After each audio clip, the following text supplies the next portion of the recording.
이렇게 아테네가 아르고스나 만테이아, 엘리스와 동맹을 맺으면서 스파르타를 압박하게 됨으로써 전쟁이 불가피해지게 됩니다. 이 전투가 바로 만테이아 전투입니다. 여기서 처음으로 펠로폰네소스 전쟁 처음으로 스파르타 중장보병이 출동해서 아테네, 아르고스 이런 중장보병과 정면 대결하는 전투가 벌어지는 거죠. 만약 이 전투에서 아테네, 아르고스 연합군이 스파르타 군을 괴멸시켰다면 전쟁은 끝났을 것입니다. 그러나 우리가 앞에서 이야기했다시피 스파르타의 중장보병은 스파르타의 전사들은 그렇게 호락호락한 군대가 아니죠. 사실 아테네나 아르고스 군대가 상대하기에는 너무나 강력한, 너무나 잘 훈련된, 너무나 전투력이 뛰어난 그런 군대였기 때문에 사실 그 당시에 스파르타 아기스 왕이 많은 실수를 했음에도 불구하고 결국 전투에서 이기지 못하고 패배하고 맙니다. 이 전투의 패배는 대단히 중요한 결과를 가져옵니다. 일단 펠로폰네소스 반도에 있던 소위 아테네하고 가까울 수 있는 민주주의 국가들이 다 다시 스파르타 쪽으로 돌아가게 되는 거고요. 특히 중요한 도시국가였던 아르고스가 결국 민주정을 포기하고 과두정으로 체제를 전환함과 동시에 스파르타의 동맹으로 기속되게 됩니다. 이름으로써 실제 이제 아테네가 펠로폰네소스 반도에 어떤 동맹도 가질 수 없는 그런 상황이 되어버린 거죠. 그런 맥락에서 본다면 이 전투야말로 사실 어떤 측면에서는 펠로폰네소스 반도에서 전쟁에서 아테네가 어떤 결정적 승리를 할 수 있는 그런 기회를 놓쳤다고 볼 수 있는 겁니다. 그 다음 두 번째 아테네가 시도했던 게 시칠리아 원정입니다. 어떤 분들은 아테네가 이 시칠리아 원정을 지도 어딘지도 모르고 갔다고 이야기를 하는데 그건 아니고요.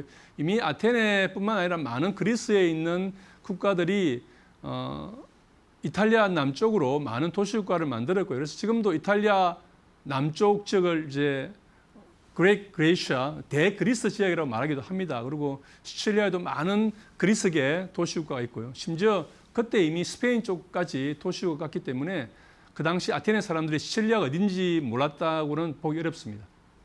여기에 이제 이 시칠리아 지역이 대단히 넓은 평원이 많습니다. 그래서 곡물이 많이 나고요. 또 자원이 많습니다. 그래서 이 지역을 장악하게 된다면 아테네가 보다 더 길게 펠로폰네소스 동맹과 싸울 수 있는 그런 기반이 만들어지는 거죠. 그래서 대규모 부대를 파견합니다. 1만 중장보병과 200척의 함대를 보냅니다. 결과는 안타깝게 패배하고 거의 모든 병력과 함선이 다 괴멸되고 맙니다. 이러면 전략적 차원의 잘못이라기보다는 그 당시 이 전투를 주도했던 니키아스 등 이 지도부가 너무나 결단 없이 하지 못했던 거예요. 이 당시에 이제 알키아데스가 있었는데 이 친구는 사실은 그 당시에 재판이 진행되어 가지고 자기가 소송이 걸리니까 자기가 재판에 회부되어서 벌을 받을 거라는 두려움 때문에 스파르타로 도망쳐버리게 됩니다. 그래서 니키아스만 지휘부가 남게 되는데 이 니키아스가 나이도 많고 원래 아주 보수적인 사람인데다가 어떤 결단력이 없는 사람이에요. 그러다 보니까 중요한 순간에 결단을 내리지 못함으로써 전투에 큰 패배를 당하게 됩니다. 또 이때 이미 스파르타에서 특히 시칠리아 함대는 아테네 함대 약점을 많이 연구를 해요. 그래서 아테네 함대를 괴멸시킬 수 있는 어떤 기술과 전술을 많이 개발함으로써 소위 이제 시칠리아 해전에서 아테네 함대를 이길 수 있는 그런 작전을 쓰는 거죠. 또 여기에 중요한 사람이 질리푸스라고 하는 스파르타 지휘관인데 스파르타가 이때부터 어떻게 하냐면 스파르타 정규군을 보내는 것이 아니라 약간 아웃사이더적인 그렇지만 유능한 지휘관을 보내되 아주 소수의 비정규군만 따라 보내는 거예요. 그래서 스파르타 정규를 보내지 않습니다. 그런데 이 사람들이 가서 대단히 자유롭게 움직이면서 주변 세력을 규합을 하면서 아테네를 공격을 해가지고 아주 펠로폰네소스 전쟁 최대의 승리 혹은 최대의 패배가 바로 저 시칠리아 원정입니다. 말이 1만 중장보병이고 200척의 함대인데 저기에 들어간 사람만 3만 명입니다. 이 중에 한 15,000명이 아테네 시민이었는데 그 당시에 아테네는 어떤 상황이냐면 이미 한 12년 전에 역병을 통해서 한 3분의 1의 인구가 줄어버렸죠. 그 다음에 한 3, 4만 되는 남은 사람 중에 성인 남자 한 13,000명이 또 사라져 버린 겁니다. 엄청난 국력이 줄어들어 버린 거죠. 이 전투를 기점으로 해서 사실은 아테네는 거의 내리막에 들어가게 됩니다. 이런 상황에서 스파르타도 전략을 변화시킵니다. 이제 스파르타는 어떻게 하면 아테네를 굴복시킬 수 있을까 고민한 거죠. 첫 번째는 아테네 외곽 거점을 점령해서 데칼레이아라고 하는 지역을 점령을 해서 거기서부터 계속 스파르타군이 주둔하면서 아테네를 괴롭히는 거예요. 일상적인 괴롭히는 겁니다. 이제는 어떻게 했냐면 한 달이나 또는 보름 정도 가서 괴롭히고 돌아왔거든요. 이제는 상식으로 저 데칼레이아를 주둔하면서 괴롭히고, 이 데칼레이아가 중요한 것은 뭐냐면 그 위에 에오보이아라는 섬인데 에오보이아에서 들어오는 수입을 다 막아버린 겁니다. 그러다 보니까 많은 물자들이 빙 둘러서 해안을 타고 와야 되기 때문에 수송비가 2배 이상 드는 거죠. 그런 식으로 아테네를 괴롭히는 거고요. 그 다음에 해군을 양성을 합니다. 스파르타는 기본적으로 중장보복의 나라인데 페르시아와의 거래를 통해서 하는 거죠. 이게 이제 정말 스파르타가 가지고 있는 어떤 전략적 융통성 같은 거예요. 그래서 스파르타가 해군을 양성하지 않지만 페르시아가 배를 대고 승무원의 비용을 대는 조건으로 함대를 운영을 하고요. 그리고 나중에 스파르타가 이기면, 즉 아테네 해군을 괴멸시키고 에게와 소아시아의 관할권을 차지하게 되면 이 관할권을 페르시아에게 넘긴다는 조건이에요. 이게 전략적 동맹이죠. 적과의 동추입니다.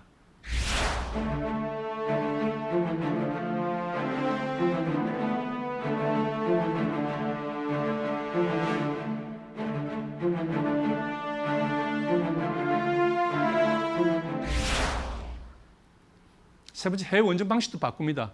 군대를 파견하는 것이 아니라 유능한 지휘관을 보내서 그들로 하여금 협상하고 타협해서 뭔가 아테네 해군을 약화시킬 수 있는 그런 방식을 모시게 된 거죠. 그 중요 인물이 리산드로스라고 하는, 결국 마지막에 아테네 해군을 괴멸시켰던 그 인물이 리산드로스입니다.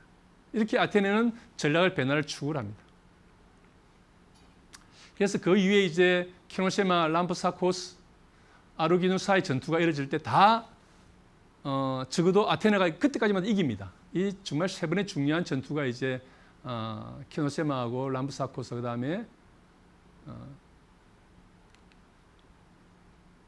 마지막에 아르기누사의 전투가 있는데, 이 아르기누사의 전투는 참 안타까운 것이 뭐냐면 이 전투에서 이겼어요, 아테네 해군이.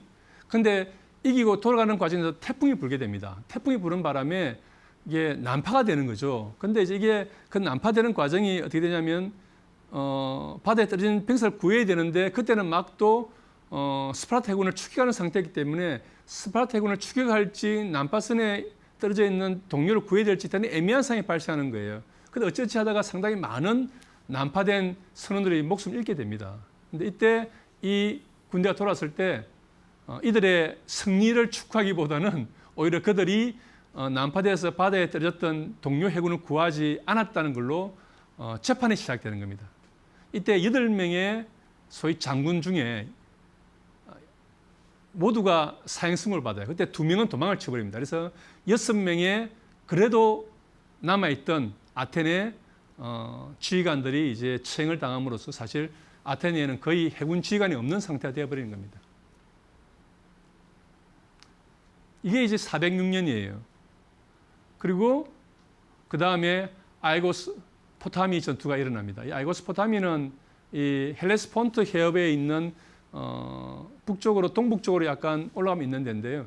이 지금 그림을 보시면 알겠지만 상당히 평화로운 지역입니다. 그래서 여기서 보면 이제 저 너머 쪽에 있는 게 아이고스 포타미 지역입니다. 팽팽한 지역이 그냥 모래가 있는 지역이에요. 여기에 무능한 아테네 지휘관이 100몇십 척의 함대를 지배한 거예요. 그래서 이걸 본 리산드로스가 꿰임수를 부립니다. 일단 처음에 소수의 부대를 보내서 공격을 해요. 그러니까 아테네군이 반응할 거 아닙니까? 반응을 받고 쭉 도망을 칩니다. 그러니까 아테네군들은 스파르타 해군이 물러갔구나 생각해서 보급하러 간다고 배를 해변에 정박시키고 선원도 이탈해버린 거예요.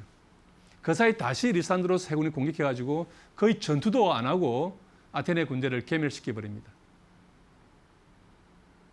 이 전투를 끝으로 더 이상 아테네는 싸울 전함도 구린도 돈도 없어버린 거예요.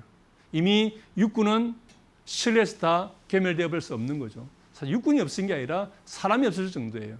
그리고 해군이 이제 여기서 아이고스포타미 전투에서 완전히 괴멸됨으로써 아테네는 더 이상 싸울 수 없는 그런 상황이 되는 거죠. 그리고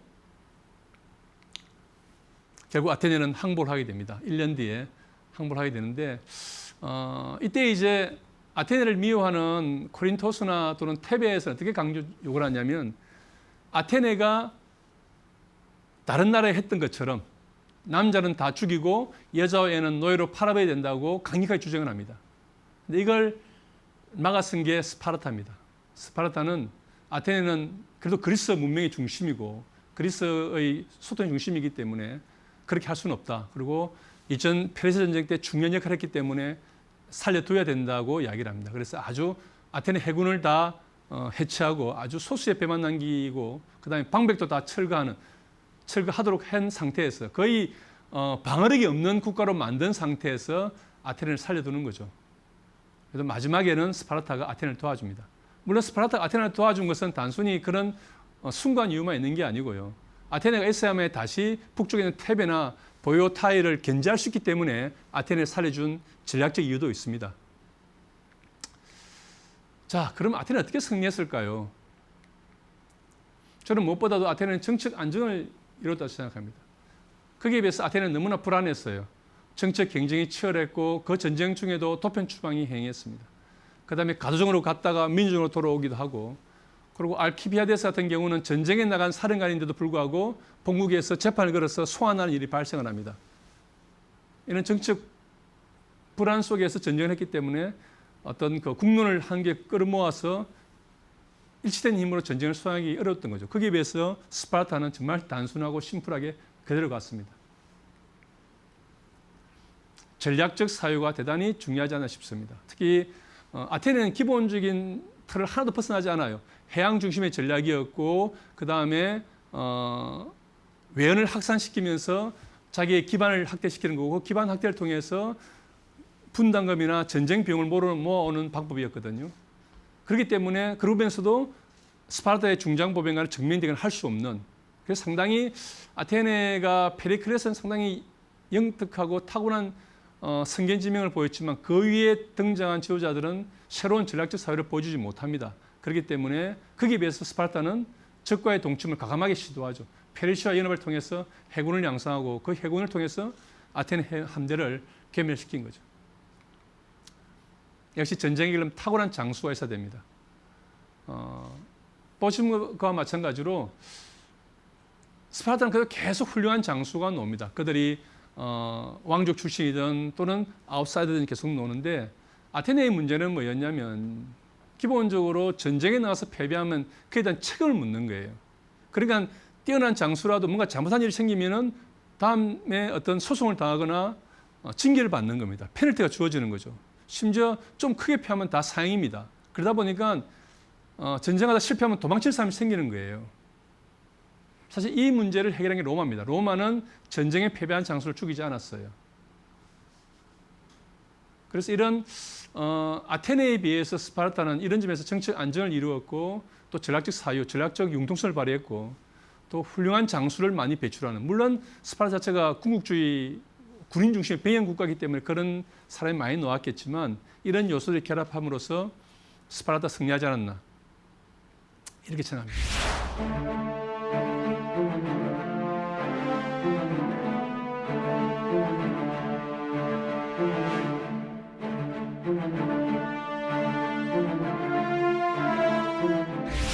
스파르타는 지상을 지배하는 나라였지만 전략적 사유를 통해서 전략적 융통성을 발휘해서 해군을 양성하고 그 해군 양성도 자기 돈으로 하는 것이 아니라 페르시아 연합을 통해서 페르시아의 돈으로 함대를 양성해서 바다를 지배한 거죠. 제패한 거죠.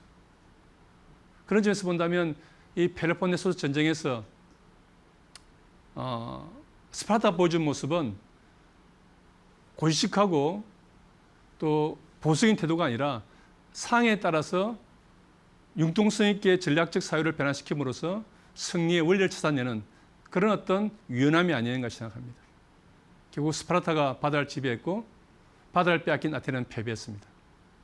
오늘 강의는 여기서 마치도록 하겠습니다. 감사합니다.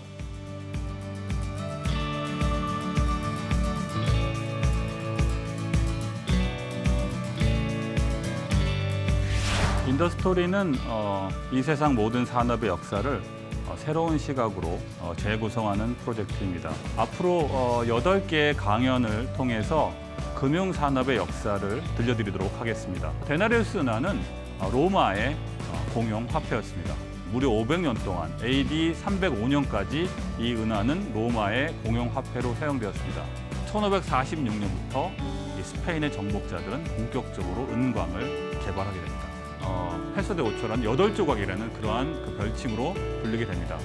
포토시에서 광산이 발견되고 거기서 은을 캐내면서 남미에서 이 은화를 대량으로 만들게 됩니다. 만들어서 뿌리게 되죠. 즉 일본에서 생산되는 은은 사실상 거의 대부분 네덜란드가 독점하는 상황이 되는 것이죠. 그렇게 해서 스페인과 네덜란드가 대항해 시대를 양분할 수 있었습니다. 원래 마제언이 처음 등장한 시기는 원나라입니다.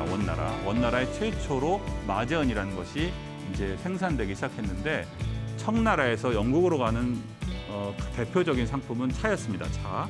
그래서 지금도 여전히 차가 인기가 있죠. 네, 그런데 사실은 그 비하인드에는 그 이면에는 은이 있었다 이렇게 생각하시면 될 것 같습니다. 그래서 면직물, 아편, 은 이러한 삼각무역이 이루어지게 되는 것이죠. 납으로부터 은을 분리하는 방법을 그 지역의 이름을 따서 단천연을법이라고 그렇게 부르게 됩니다. 일본의 이와미 은강에 그 기록이 정확하게 남아 있습니다. 조선에서 경수와 종단이라는 두 기술자를 초청하여 연은 분리법 기술을 배웠다는 내용이 이와미 은강 역사에 남아 있습니다. 일본은 중세시대에 전세 글로벌 무역에서 매우 중요한 위치를 차지하게 됩니다.